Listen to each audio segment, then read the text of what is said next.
नाशिकमध्ये आज शरद पवारांच्या राष्ट्रवादीचं एक दिवसीय कार्यकर्ता शिबिर होत आहे। राज्यभरातून नेते मंडळी यांनी कार्यकर्ते या अधिवेशनासाठी दाखल झालेत। यासोबतच उद्या शेतकऱ्यांच्या मुद्द्यावर आक्रोश मोर्चा देखील काढण्यात येणार आहे। दरम्यान याच पार्श्वभूमीवर वृत्तपत्रांमध्ये शरद पवारांच्या पक्षाकडून जाहिरात देखील देण्यात आलेली आहे। देवा तूच सांग या शीर्षकाखाली असलेल्या या जाहिरातीमध्ये काही प्रश्न विचारण्यात आलेत। ही जाहिरात सध्या चांगली चर्चेत आहे। देवाभाऊंच्या जाहिरातीला हे उत्तर आहे का असा प्रश्न आता उपस्थित होतोय। आम्ही निनावी जाहिरात देत नाही, देवाभाऊंची जाहिरात ही मित्रपक्ष ठेकेदार की मेघा इंजिनिअरिंगने दिली असा सवाल आमदार रोहित पवार यांनी केला। राज्यामध्ये जातीजातीवरून राज्य सरकार वाद निर्माण करतेय असा आरोप देखील रोहित पवार यांनी केला।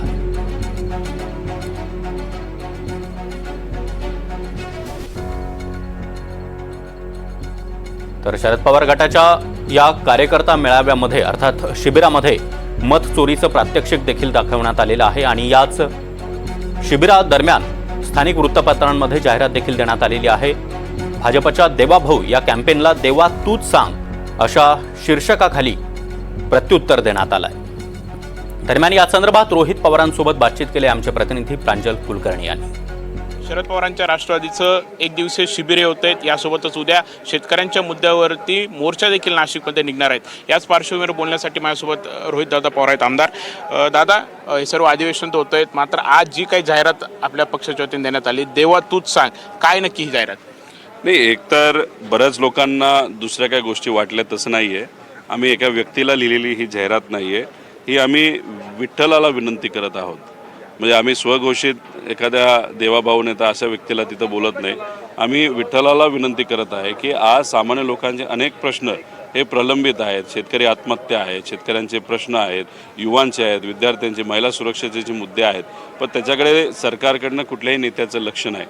आणि हे सरकार जे खोटं बोलून आज सत्तेत आलेलं आहे, कुठेतरी दिलेले शब्द हे पाळत नाही, फक्त लोकांना फसवलं, पॉकेटमार सरकार आहे। आज ते सत्तेत आले आणि हे सर्व प्रश्न हे प्रलंबित आहेत, ते लवकरात लवकर सुटावेत हे आता या सरकारकडनं तर अपेक्षा करू शकत नाही, पण विठोबा रायाकडनं आपण अपेक्षा नक्कीच करू शकतो। अशा प्रकारची ही जाहिरात आहे आणि ही बेनामी जाहिरात नाही आहे, ही आमच्या पक्षाच्या काही पदाधिकाऱ्यांनी दिलेली जाहिरात आहे।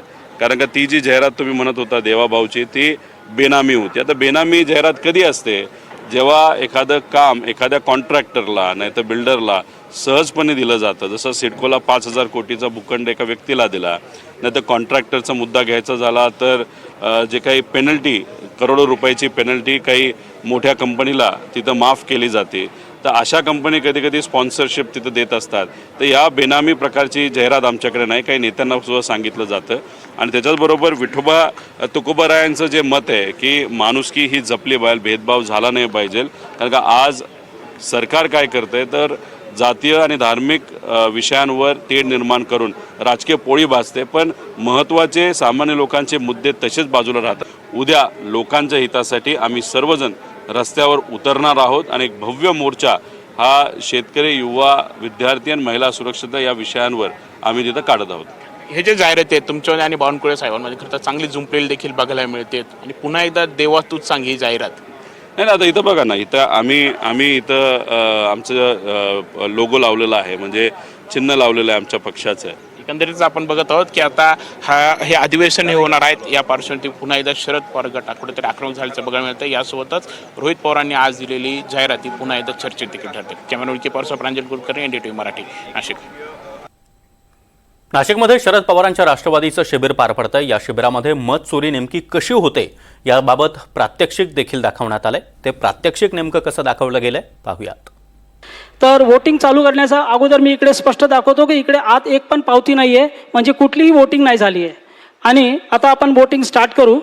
तर इकडे आपल्याकडे पॅलेट आहे, पॅलेटमध्ये आपल्याकडे 3 कॅन्डिडेट्स आहे आणि आपण वोटिंग स्टार्ट करून पावती बघू आणि त्यानंतर चोरी कशी होते ते आपण समजण्याचा प्रयत्न करू। मग आपण पहिली वोटिंग करू। मग हे बघू शकता, आपण केळ्याला मत दिलं आणि सगळे आपण इकडेला केळ्यालाची पावती, मी रिक्वेस्ट करतो कॅमेरामॅनना झूम करावं इकडे प्लीज इकडे। मग आपल्या सगळ्यांना केल्याची पावती दिसत आहे समोर समोर, थोडा झूम केला असतं तर बरं झालं असतं।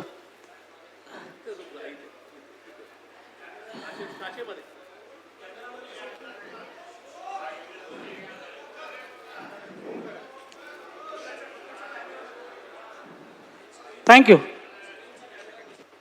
हां, आता पहिला वोट आम्ही दिला केल्याला, केळ्याची पावती सगळ्यांनी बघितली. आता आपण दुसरा वोट देऊ. दुसरे वोटर आले, त्यांनी पण केळ्याला मत दिलं. आता आपण सगळ्यांनी पावती बघूया इकडे. तर परत आपल्याला केळ्याची पावती दिसली. 2 वोटर आले, दोन्ही केळ्याला मत दिलं, केळ्याची पावती बघितली आणि सॅटिस्फाईड होऊन गेले. आता तिसरा वोटर येतोय. तिसरा वोटर येऊन त्यांनी कलिंगडला मत दिलं. आता आपण कलिंगडची पावती बघू. कलिंगडची पावती आपल्याला इकडे दिसेल. आता हे आतापर्यंत 2 केळ्याची पावती, 1 कलिंगडची पावती, 3 वोटर झाले. आता चौथा वोटर येणार. चौथा वोटर येतो, त्यांनी पण कलिंगडला मत दिलं आणि आपण कलिंगडची पावती बघू. 2 वोटर आले, 2नी केळ्याला मत दिलं आणि 2नी कलिंगडला मत दिलं. असे 4 मत झालेत. आणि जर आपण कन्फर्म करायला गेलं तर आपल्याला याच्यामध्ये 2 केळ्याची आणि 2 कलिंगडची पावती भेटली पाहिजे. पण त्याचा अगोदर आता आज इलेक्शन संपलं, म्हणजे हे 4 वोट पडले, इलेक्शन संपलं. आता आपण 3 दिवसानंतर निकाल काढू आणि निकाल इकडे शो रिझल्ट्समध्ये आपल्याला दिसतंय का ज्याला 1 पण मत दिलं नाही दिलं असा सफरचंद इलेक्शन जिंकला आहे. 2 मत त्याला आलेत आणि 1 आपल्याला इकडे जर बघितलं तर 1 केळ्याला पडलाय आणि 1 कलिंगडला पडलाय, असा निकाल बाहेर आलाय. तर आता कोणी म्हणणार का बाबा आम्ही पावती बघितली आहे आणि पावती बघून आम्ही कन्फर्म करणार, तर आपण पावती उघडून इकडे बघणार आहे. आता हे यक्षितजी आपल्याला पावती काढून दाखवतील. यक्षितची पावती दाखवा. आणि कॅमेरामॅनना मी रिक्वेस्ट करतो का बा जसे इलेक्ट्रॉनिक वोट होते तशीची तशीच पावती निघाली आहे. 2 सफरचंद, 1 आपल्या समोर कलिंगड आहे आणि 1 केळा आहे. म्हणजे स्पष्ट झालं का इलेक्ट्रॉनिक वोटच्या सोबत कागदाच्या वोटांची पण चोरी होऊ शकते. जर चोरीचा प्रोग्राम इलेक्शन कमिशनच्या मशीनमध्ये टाकला गेला आहे तर अशी चोरी तिकडे पण होत आहे. आणि त्यासाठी आम्ही जसं आता प्रशांत साहेबांनी म्हटलं का आम्ही त्यांना लेटर पण दिला इलेक्शन कमिशनला का जर तुम्ही तुमची मशीन द्यायला रेडी आहात, त्याच्याबरोबर सगळे साहित्य द्यायला रेडी आहात, तर तुमची मशीनची कॉस्टिंग 38,000 रुपीज आहे. आम्ही 40,000ची त्यांना DD पण दिली राहुल मेहताजींनी. आणि ती DD अजून त्यांनी काय कॅश नाही केली आणि त्याचा काय वापर पण नाही केला. पण आजपर्यंत लोकसभेच्या वेळेपासून त्यांना आम्ही पत्र दिलं, आजपर्यंत त्यांचं उत्तर पण नाही आलं. आता ते कशाला थांबलेत, का थांबलेत मला माहीत नाही. जर त्यांनी मशीन दिली, जर सगळं साहित्य दिलं, तर आम्ही हे प्रोग्राम त्याच्यामध्ये टाकून हे करून दाखवू शकतो. आणि जर असा प्रोग्राम त्या मशीनमध्ये आहे